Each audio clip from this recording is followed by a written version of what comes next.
පරිමිතිය පාඩමේ පුනරීක්ෂණ අභ්‍යාසයේ පළවෙනි ප්‍රශ්නේ 5 වෙනි අණු කොටස. මේ රූප සටහනක් දීලා තියෙනවා.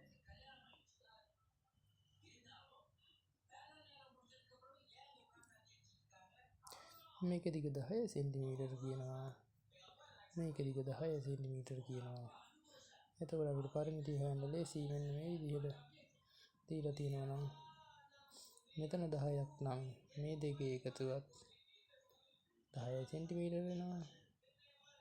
මේ දෙකේ එකතුවත් 10 සෙන්ටිමීටර වෙනවා. එතකොට මේ පැත්තේ දිග 10 සෙන්ටිමීටර නම් මේකේ